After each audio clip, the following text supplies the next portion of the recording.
Hello, beautiful people. I hope all is well. I hope all is well. My name is Alison, certified dating and relationship coach, and you are tuned into the Single Season podcast.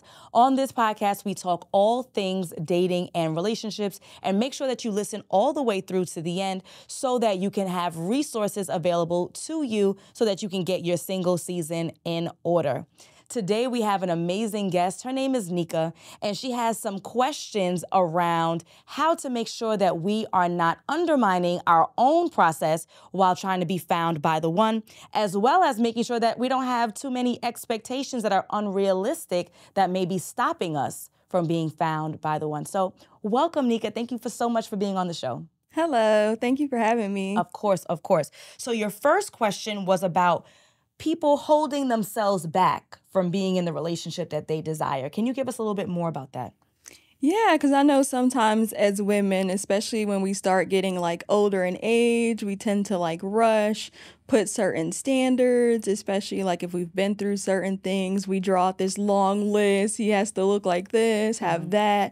And I just wonder sometimes if we're being too unrealistic, not to say to settle for anything or to not say what it is that we want is valid. But do you think sometimes, having everything all drawn out can make us not actually obtain what it is that we desire? So absolutely. Let me start with that. I think you're right on the money in regards to that concern. So what I advise people is that you should have a list of non-negotiables. So the non-negotiables are behaviors and traits that a potential partner must seemingly have in order for you to continue to date them.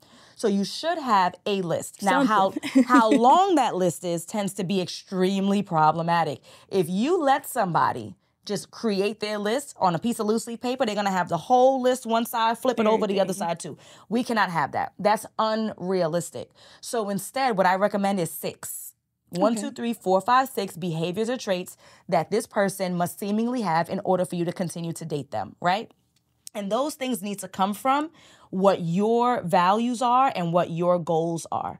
So as a woman of Caribbean descent, I value work. I know. Right? So work, it's probably a problem how much we value work, but we do. So I need to have a hardworking man because I am a hardworking woman. And that's something that I value in my culture, in my community, in myself. So I need to have that present in the guy that I date, right? So for you, these need to be things that are super important to you. Yes. What are the things that are must-haves? What are the things that align with who you are? Because sometimes when we're talking about things holding you back, sometimes we're asking for things that we don't have or we can't match. Okay, true. And that becomes a problem. Because why would a man who has these things want a woman who doesn't? Who don't have them. Right? Yeah, or can complement. So it doesn't have to be a perfect match, but who can complement, right? If this man is a God-fearing man, that's the number one thing I hear, girlfriend. God-fearing man. But you don't go to church. You're not a Proverbs 31 woman. Right. You're not praying. You're not what? It doesn't make sense. Yeah. He's going to want a woman who has similar interests, similar values, similar morals. So it needs to be in alignment. It needs to make sense. So number one, making that list shorter. Okay. Not lowering our standards, but prioritizing our standards. What are the most important things? And those are the things I'm going to target. Okay? Now, of course, we're all multifaceted human beings. There's going to be way more to us than just 6 things. A lot of those things could be preferences, though, right? I prefer that my husband could cook so I don't have to cook as much. Right. Right? But does he have to cook in order for him to be a valuable man to me? No. I would prefer that my husband is over 6 feet. But do I need that in order for him to be a loving husband and present father? That's what I mean about prioritizing. What are the things that are an absolute must? I cannot function in this relationship without blank. I will not be happy in this relationship without blank. If you don't have those things prioritized, you're setting yourself up for failure. So now I'm going to ask you, what are your priorities? Have you created this list of non-negotiables? I think I have. Over the course of dating certain people, I noticed the things that that's not a quality that I would want for my man to have. And then there are certain things that I meet certain guys, even if it doesn't work out, I'm like, I really like that he has that quality. So I've kind of put together a list. Maybe it's not 6, but I feel like they're reasonable. You know, they're not like height or anything. It's mainly like core values that I feel like you need to have because those are things I have. You know, like we may overlook certain things and say he has to pay all the bills and stuff like that. No, like, do you have integrity? Are you nice or rude to the servers? Like, are you nice to old people? Are you going to give up your, you know, like, I feel like things like that matter to me because other things you can learn. Certain things you just can't learn. It's either you got it or you don't. So I feel like that's really what my, like, non-negotiables consist of is mainly, like, core values. Excellent. Now, you gave some examples of behavior, which is good, which would exemplify or potentially eliminate a guy if he doesn't have those things. So you mentioned integrity. So I'm glad you're paying attention to behaviors. How does this person show up in the world? When you guys have an opportunity to give up your seat to an elderly person, do they actually do that? Are they respectful of service? So those are examples of the behaviors you should be paying attention to assess whether or not the person has the behavior that you're asking for. So I'm really glad that you see that. Is that okay? Yeah, okay. integrity. Okay. Integrity, for sure. So I am not sure if you've seen any of these viral clips of women. One woman who didn't want to walk into the Cheesecake Factory on her first date because it was beneath her. Another woman who had, 26 oysters on her first date. There's been a lot of talk about unrealistic expectations and standards. I know you had a question about that. So talk to us about your concerns that perhaps some of us might have some unrealistic expectations while dating. Well, I feel like now with everyone being, on social media talking about certain things, I feel like it's easy if you don't know who you are and what you want to get steered away. You have women telling you if he doesn't take you here, spending that much money on you, like, don't talk to him, don't entertain him. And I mean, to me, it's weird. But then again, you have some people that just genuinely don't know. So I feel like, yeah, without shortening yourself, still getting everything that you desire without being unrealistic, but then still finding that soft spot where it's just like, okay, I feel like he's being respectful. I feel like we can work through this because realistically, everyone is not making 6 figures. Everyone can't live up to these standards that social media is telling us that, we need to have in order for us to date or talk to a man. Yep, absolutely. So this is what my recommendation will be. We need to get back to the root of your goals and your desires, right? I know it's easier said than done, but many times what we are believing are what we actually desire is not actually what we desire. It's what we're seeing on social media. Yeah. So that means it's our responsibility to kind of do a cleanse. If that means removing yourself from social media altogether for X amount of time, if that means looking through the pages that you follow and to start unfollowing them. We don't need to follow the Shade Room and On Site and Hollywood Unlocked and right. All right, if we want a little gossip, a little tea, follow one of those pages, but it doesn't have to be everything that's on our timeline, right? We just have to be more mindful of what we ingest. It's called a social media feed. It is feeding us, feeding our mind, feeding our body, filling our soul. Absolutely. So I think being more mindful of what we follow, what we ingest, the content that we engage with, the podcasts that we choose to listen to that are quality, that's what's going to make the difference on informing our decisions and going back to what are my individual goals. And then once I know what my goals are, what are the goals that I have for my partner and I, my future partner and I, and then what would we need in order to reach those goals, right? If I'm living in Mississippi, I don't need a man who's making $100,000. Like, come on, right? In order for us to, Mississippi. Right? No shade to Mississippi. But if he and I were both working, we're both capable, I desire to continue to work, we're looking for a home. If we want X amount of children, we may want X amount of bedrooms. Like, do the math. What works for y'all. And then you figure out what works for you. And perhaps $70K is enough. Perhaps $80K is enough. So it's about being true to what your desires are and not allowing social media and others to interject into your own thoughts, your own beliefs, your own goals, your own desires. So I think that would be an excellent start. Folks need to be more mindful of who they follow and the content that they engage with, and because that is going to have either a positive or negative impact on what they say their expectations are. Or this 6'6", not even knowing. Like, come on. I never Everybody don't make 6 figures. It's like, hello.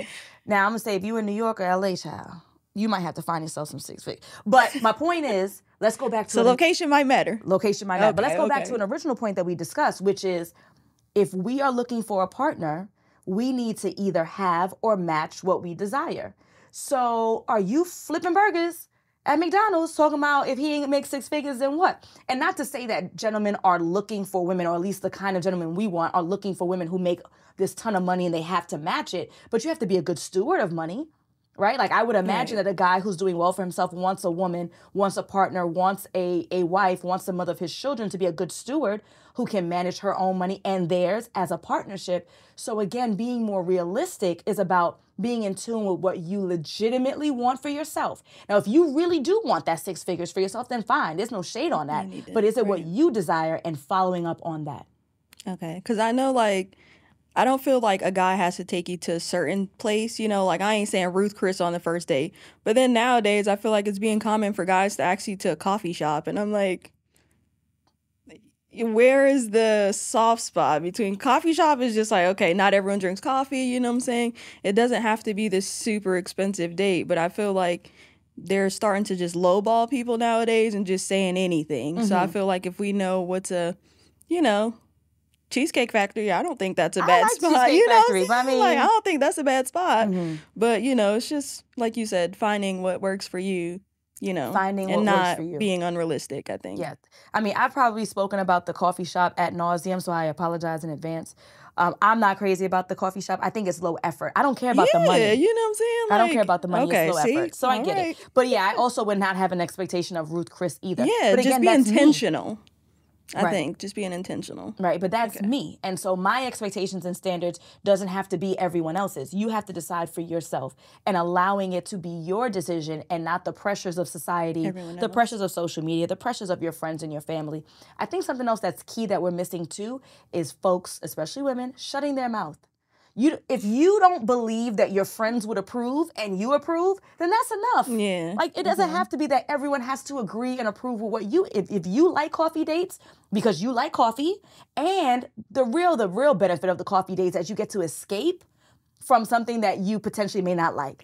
So the coffee date is going to be 30 minutes. If this guy is a weirdo, if he doesn't look the way that I thought he looked, whatever it is that makes me uncomfortable, I can excuse myself very quickly and easily versus a 2-hour whatever, museum walk or whatever that might be. So I get it, but your standard is your own, and no one else has the right to tell you that you're doing too much or too little. Let it be you. Right. If you're happy with the result, fine. If you're not, then you have to reconsider your approach, right?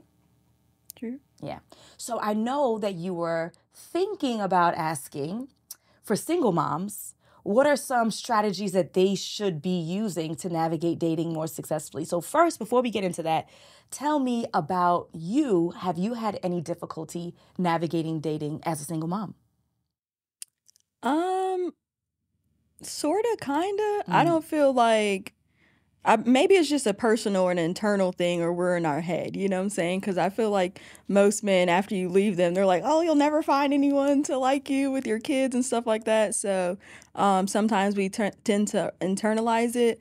So it's not that we don't really care to put ourselves out there, but it's just like we don't really know what to expect, you know? Like, do men, I know, you know, they'll date women with kids, you know, but it's still like a soft spot. Like, how do you maneuver with still prioritizing your kids, but also knowing that, hey, like eventually you don't want to die single, so you know you want to date, and you know, so just kind of like some easy pointers or just some advice to get us out of that shell and just, you know, getting more out there. Absolutely. So the first thing that I would want to say to any single parent is that you are worthy of love, regardless to 0 children, one child, 5 children. Like, the amount of children that you have does not determine your worth. Absolutely. I would also say in the same breath that we do need to be careful about how many children and baby daddies and ex-husbands and ex-wives and all that kind of stuff that we have, right? We don't want to complicate our situation more, but it's not to say that you're not worthy because of it. We just need to be more careful and more mindful as we move through life, right? So that's the first thing. But I would say one of the most important parts of navigating dating successfully as a single parent is getting on the same page as your children's father or mother. That's actually the first step. Before we talk about which dating apps and how do I protect myself and when should I introduce the kids and all that kind of stuff, is getting on the same accord. So if you are in a position to have a conversation, if you have the other parent who is around, right, you're going to have the conversation of, hey, Obviously, things didn't work out between the two of us. So let's talk about what dating will look like for both of us. I'm not even seeing anybody right now. Whether or not that's true, that's a different story. I'm not even seeing anybody right now, but before we start seeing other people, let's talk about what this looks like. Do you have a preference on when our child or our children might meet our new partner? Would you like to have a conversation with them first before they meet? What does it look like for you? And again, you're putting the ball in their court and empowering them. Well, I think it should be 6 months. Well, I think 4. Can we meet halfway? Let's do 5. Well, I want to speak to them first. That's reasonable. This is your child. So sure, I can definitely connect the two of you. FaceTime, face-to-face, whatever that looks like. So establishing what the rules are. Now, it doesn't mean they're going to stick to them when the time comes out, right? Because now it's going to be, well, I didn't expect this. You'd actually find somebody who wants it. Right. But you can always reference the rules. Hey, when we spoke back in October, you were the one who said that you wanted 6 months. So I'm just honoring what you asked. So what's the problem? Let's talk about it. Try your best to be someone who is reasonable, who's coming with actionable next steps instead of, you just mad because I moved on, which may be true, but that's not going to get you to the result that you want anyway, right? So it's going to be, hey, I met someone. I think it's time that he meets the kids. Would you like to talk? I don't want to talk to him. Okay, I'm just honoring what we discussed because you said it was important to you, but if you don't want to, I completely understand.